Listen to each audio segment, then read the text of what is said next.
A very warm good morning to all of you. Myself Dr. Kaleem. Last lecture में हमने सारे दर्शन को conclude किया था, यानी दर्शन पूरे खत्म कर लिया था। उसके चैप्टर्स के क्वेश्चंस भी देख लिए थे कि कौन कौन से क्वेश्चंस आते हैं, कैसे कैसे क्वेश्चन पूछे जाते हैं, कौन सा क्वेश्चंस इंपॉर्टेंट है ये भी हमने बता दिया था, कौन सा दर्शन आपके लिए बहुत इंपॉर्टेंट है वो भी बता दिया गया था। तो आज हम एक फिर नए चैप्टर के साथ स्टार्ट करते हैं। अभी थोड़ा लेक्चर ना लंबा लंबा हो रहा होगा, आपको लग रहा होगा कि एक ही चैप्टर का इतने सारे लेक्चर हो रहे हैं, क्योंकि ये जो फर्स्ट 4 चैप्टर्स है ना पदार्थ के, ये बहुत इंपॉर्टेंट है। मतलब मेनली क्वेश्चंस यहीं से आते हैं, बहुत लंबे चैप्टर्स है तो थोड़ा सा टाइम लग सकता है। आगे के चैप्टर बहुत ईजी है। ये अगर आपका बेस बना रहा हूं मैं, ठीक है, घर का जैसे बेस बनता है ना, बेस बनने के बाद ऊपर तो फटाफट फटाफट बनता रहता है, सेम उसी तरह मैं बेस बना रहा हूं। एक बार बेस आपका क्लियर हो गया ना तो आगे के लिए आपको कोई परेशानी नहीं होगी। तो आज हम स्टार्ट करेंगे जो चैप्टर, उस चैप्टर का नाम है द्रव्य विज्ञानी। द्रव्य मतलब कि substance, anything which can be seen by our eyes is called द्रव्य। कोई भी चीज जो हमारे आंखों से दिख जाता है क्या कहलाता है? द्रव्य कहलाता है। या वो लिविंग हो या नॉन लिविंग हो, कुछ चीजें लिविंग थिंग्स होती है द्रव्य, कोई द्रव्य नॉन लिविंग भी हो सकता है, यानी सबस्टेंस, कोई भी सबस्टेंस क्या कहलाता है? द्रव्य कहलाता है। आइए स्टार्ट करते हैं कि चैप्टर में देखना क्या क्या है हमें। सबसे पहले हम द्रव्य की परिचय देखेंगे, उसकी उत्पत्ति, व्युत्पत्ति, लक्षण, वर्गीकरण और संख्या देखेंगे। उसके बाद फिर सिद्धांत देखेंगे, पंचभूत सिद्धांत, पंचमहाभूत सिद्धांत, सृष्टि उत्पत्ति का सिद्धांत, ये सारी चीजें देखेंगे। उसके बाद जो जो द्रव्य होंगे उसके बारे में सबका एक एक करके डिटेल्ड स्टडी करेंगे हम इस चैप्टर में। जैसे द्रव्य कौन कौन से है, काल, दिशा, मन, आत्मा, शरीर, पुरुष, इन सब के बारे में भी पढ़ेंगे। तो आइए हम स्टार्ट करते हैं। सबसे पहले द्रव्य का परिचय, इंट्रोडक्शन टू द्रव्य, यानी द्रव्य होता क्या है। वैशेषिक दर्शन ने भाव पदार्थों को द्रव्य का प्रथम स्थान दिया। गुण और कर्म दोनों ही द्रव्य में आश्रित रहते हैं। चरक संश्रय सद पदार्थों का वर्णन किया गया है। अब द्रव्य होता क्या है, तो जिस भाव पदार्थ, जैसे वैशेषिक दर्शन ने भाव पदार्थ के बारे में बताया है, तो द्रव्य होता क्या है? द्रव्य वह चीज है जिसमें गुण और कर्म दोनों एक साथ मिलकर रहते हैं, उसमें उपस्थित रहते हैं, एक दूसरे पे आश्रित रहते हैं, उसे क्या कहते हैं? हम द्रव्य कहते हैं। ना तो कर्म अलग कर सकते हैं उससे, ना गुण अलग कर सकते हैं, दोनों जब तक एक साथ सामंजस्य में नहीं रहेगा हम द्रव्य नहीं कह सकते किसी चीज को। अब देखिए चरक संहिता के चौथे स्थान में षड पदार्थों का वर्णन किया गया है, यानी 6 पदार्थ के बारे में बताया गया है। तो वहीं से हम द्रव्य भी देखेंगे, पदार्थ के और पदार्थ भी देखेंगे, कितने कितने पदार्थ माने हैं किस किसने। अब देखते हैं द्रव्य शब्द की उत्पत्ति कैसे होता है, व्युत्पत्ति कैसे होता है।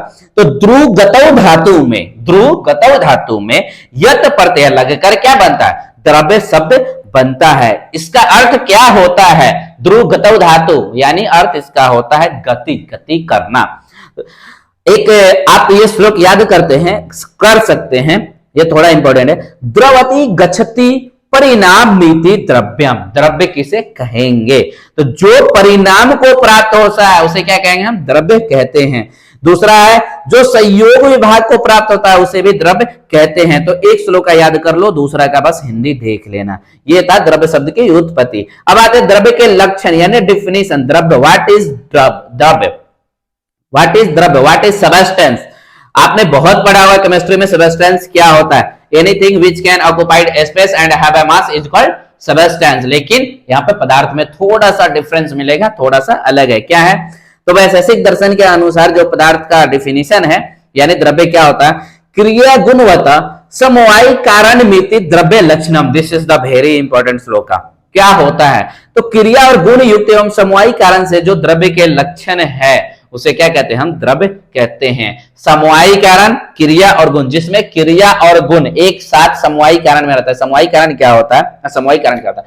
समवायी कारण होता है एक दूसरे से अलग नहीं कर सकते हैं। म्यूचुअल पढ़ा होगा आपने, सिम्बायोसिस, सॉरी अमेंसेलिज्म, कमेंसेलिज्म पढ़ा होगा, तो उसी में आता है सिम्बायोटिक रिलेशन। तो उसे हम क्या कहेंगे? यहाँ पे क्या कह सकते हैं? जिससे एक दूसरे को अलग नहीं कर सकते हैं, म्यूचुअल अंडरस्टैंडिंग, तो उसे क्या कहेंगे? हम द्रव्य कहेंगे। यानी उसमें कौन कौन आश्रित हुए? गुण और कर्म। तो क्रिया और गुण सदैव द्रव्य में आश्रित होते हैं। क्रिया और गुण या कर्म में आश्रित नहीं रहते हैं तो वह द्रव्य नहीं कहलाते हैं। ठीक है। अब समवायी कारण, द्रव्य को समवायी कारण कहा गया है। यहाँ गुण और कर्म समवायी कारण रहता है, ऐसा अर्थ लेना चाहिए। नित्य संबंध को समवायी संबंध कहते हैं, यानी हमेशा जो संबंध बना रहता है उसे हम क्या कहते हैं? समवायी संबंध कहते हैं। एक दूसरे से अलग नहीं किया जा सकता है। ठीक है। अब देखिए डिफिनेशन किसके अकॉर्डिंग? चरक संहिता के अकॉर्डिंग, ये आप याद कर लेना, ये इंपॉर्टेंट है आपके लिए, ठीक है। ये श्लोका यथा संश्रित कर्म गुना कारणम समवायी यत् तत् द्रव्यम, यथा संश्रित कर्म गुना कारणम समवायी यत् तत् द्रव्यम, यानी कर्म और गुण जिसमें समवायी संबंध से आश्रित हो और जो द्रव्य गुण और कर्म का समवायी कारण हो उसे क्या कहते हैं हम? द्रव्य कहते हैं। जिसमें कर्म और गुण समवायी संबंध में रहता हो और द्रव्य गुण और कर्म का समवायी कारण हो उसे क्या कहेंगे हम? द्रव्य कहते हैं। तो ये डिफिनीशन था, चरक के अकॉर्डिंग आपको याद रहना ही चाहिए, ठीक है। उसके बाद सुश्रुत संहिता के अनुसार भी हम देख लेते हैं, ये इतना इंपॉर्टेंट नहीं है, बस एक आप याद रख लेना। सुश्रुत संहिता में क्या कहा गया है? द्रव्य लक्षणम तु क्रिया गुणवत्ता समवायी कारणम इति, यानी जिसमें क्रिया और गुण रहते हैं जो समवायी कारण है उसे द्रव्य कहते हैं। क्रिया, फिर वही बात ये भी कह रहे हैं, चरक जी भी और सुश्रुत जी दोनों सेम कह रहे हैं, जिसमें कर्म और गुण एक साथ रहता हो समवायी संबंध में उसे क्या कहेंगे हम? द्रव्य कहते हैं, ठीक है। ये दो देख लेना आप। अब आते हैं द्रव्य का वर्गीकरण, यानी कि द्रव्य को किस किस भाग में डिवाइड किया गया है, कैसे कैसे का वर्गीकरण देखते हैं। तो सबसे पहला जो वर्गीकरण है उसमें ये है कारण द्रव्य कितने होते हैं और कार्य द्रव्य, यानी दो तरह का द्रव्य पाए गए हैं, कारण और कार्य। तो कारण द्रव्य क्या क्या होंगे और कार्य द्रव्य क्या होंगे? कारण द्रव्य सबसे पहले देखते हैं। तो जो द्रव्य जिनसे कार्य द्रव्य की उत्पत्ति होती है, वैसे द्रव्य जिससे कोई भी कार्य द्रव्य की उत्पत्ति होती है उसे क्या कहते हैं? कारण द्रव्य कहते हैं। कारण द्रव्य नित्य होते हैं, यानी कारण द्रव्य हमेशा दिखने को मिलेगा, नित्य होता है, ये खत्म नहीं होता। कारण द्रव्य कितने माने गए हैं? 9 माने गए हैं, मेनली हमें यही पढ़ना। कौन कौन से? पृथ्वी, जल, अग्नि, वायु के परमाणु, आकाश, काल, दिशा, आत्मा और मन, ये 9 कारण द्रव्य माने गए हैं, यही मेनली हमें पढ़ना है। इसका एक श्लोका है, ये आप याद कर लेना, इंपॉर्टेंट है। खादीन आत्मा मनः कालो दिशश्च द्रव्य संग्रह, यानी ये 9 द्रव्य के बारे में बताए गए हैं। कौन कौन सा? खादीन आत्मा, यानी खा मतलब पृथ्वी, जल, अग्नि, आकाश, वायु, ये, और काल, दिशा, मन और आत्मा, ये 9 द्रव्य माने गए हैं। अब आते हैं कार्य द्रव्य क्या होता है? तो कारण द्रव्य से उत्पन्न होने वाले द्रव्य के कार्य द्रव्य कहा जाता है, यानी कारण द्रव्य से जो उत्पन्न होता है उसे क्या कहेंगे? कार्य द्रव्य कहेंगे। जो कार्य द्रव्य से उत्पन्न होगा उसे क्या कहेंगे? कारण द्रव्य कहेंगे। दूसरा जो क्लासिफिकेशन है हमारा चेतन और अचेतन, समझ में आ गया होगा आपको चेतन क्या होता है, चेतन क्या होता है। चेतन मतलब जिसमें आत्मा हो, जो जीवित हो, जीवित प्राणी, लिविंग बींग्स, और नॉन लिविंग बींग्स अचेतन द्रव्य, ठीक है, 2 प्रकार का होता है। स्व इंद्रिय चेतन द्रव्यम, निर इंद्रिय अचेतनम द्रव्यम, यानी जिसमें इंद्रिय में चेतन पाया जाता है उसे चेतन द्रव्य कहते हैं। जिसके इंद्रिय में चेतन नहीं पाया जाता, आत्मा का निर्वास नहीं होता, उसे क्या कहेंगे हम?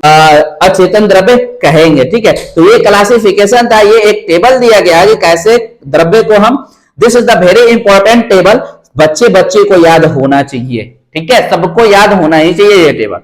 द्रव्य 2 हो गए, एक हो गया कारण द्रव्य, दूसरा हो गया कार्य द्रव्य। अब कारण द्रव्य में क्या क्या आता है? पृथ्वी, जल, अग्नि, वायु, आकाश, ये 5 महाभूत हो गए।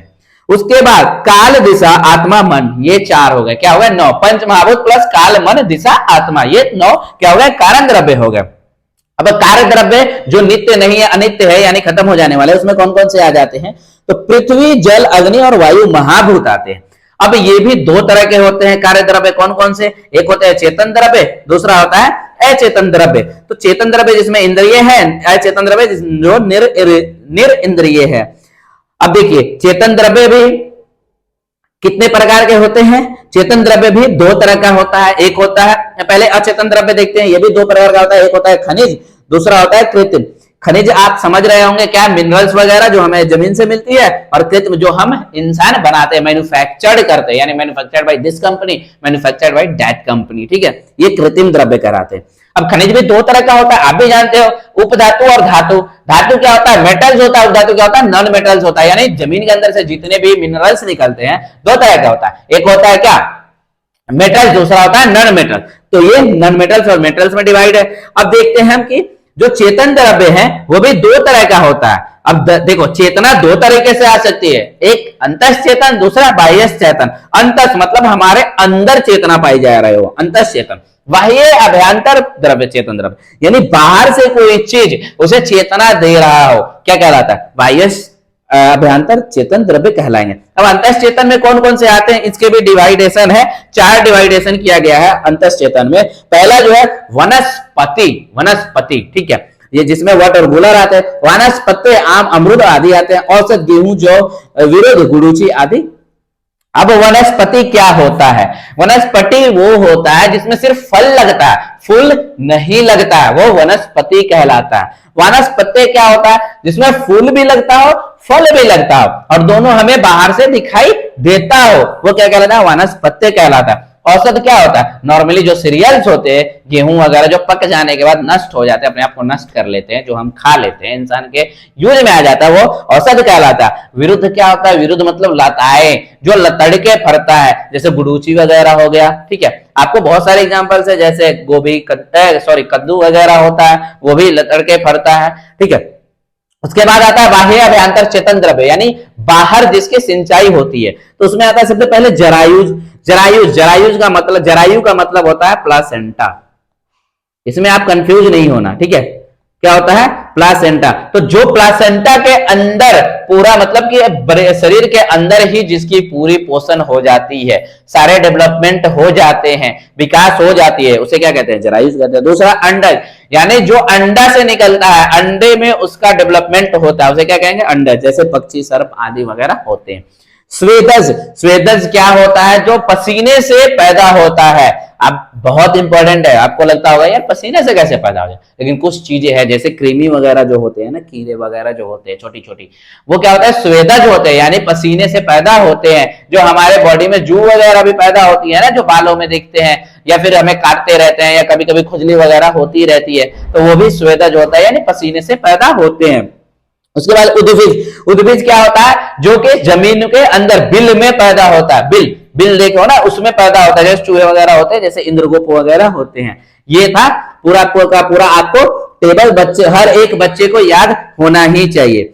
अब देख लेते हैं चेतन द्रव्य। अचेतन द्रव्य क्या होता है? तो चेतन द्रव्य सह इंद्रिय, इंद्रिय युक्त होता है। ठीक है, चेतना आत्मा से आती है और उसमें आत्मा पाई जाती है। अचेतन में आत्मा नहीं पाई जाती है, इंद्रिय रहित होता है, चेतना नष्ट हो जाती है उसमें, तो उसे अचेतन द्रव्य कहते हैं।